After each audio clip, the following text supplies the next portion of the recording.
এই শাসনতন্ত্র আন্দোলন নামে রাজনৈতিক দল ছিল আমাদের, ছিল। এই শাসনতন্ত্র আন্দোলন বাংলাদেশের শীর্ষ সকল উলামায়ে কেরাম মিলে গঠন করেছিলেন।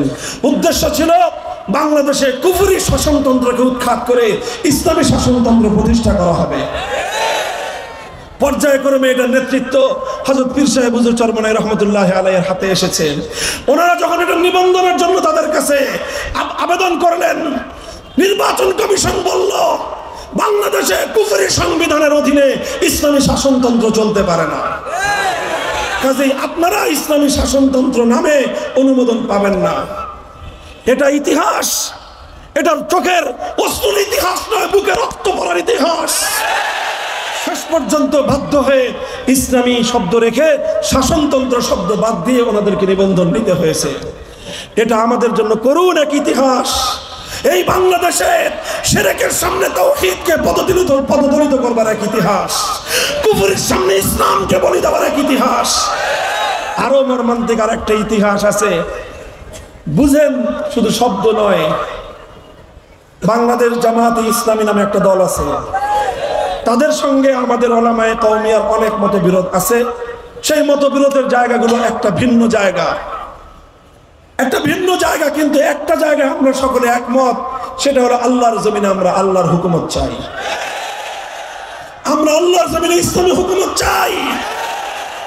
এই বাংলাদেশ জামায়াতে ইসলামীকে বাংলাদেশের সর্বোচ্চ আদালত হাইকোর্ট থেকে তাদের নিবন্ধন বাতিল করে দিল। কেন বাতিল করলো?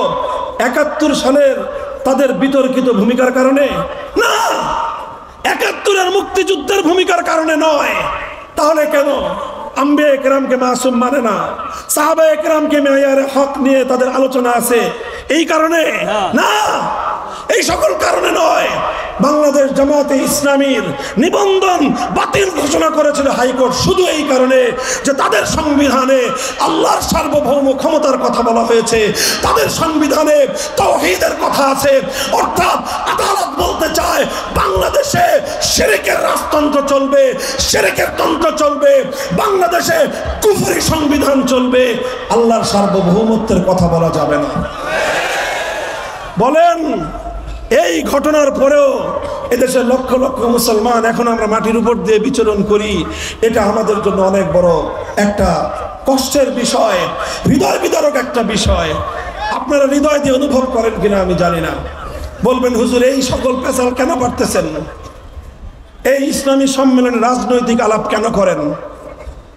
দেখেন, আমি সেই ইসলামকে বিশ্বাস করি যে ইসলাম মুকাম্মাল নিজামে হায়াত, যে ইসলাম কমপ্লিট কোড অফ লাইফ, যে ইসলাম রাজনীতি এবং রাষ্ট্র ছাড়া পূর্ণাঙ্গ হতে পারে না। কাজেই রাজনীতির আলাপ আমাদের কথায় আসবেই। রাষ্ট্র ব্যবস্থায় কুফরি সংবিধানের বিরুদ্ধে আমাদের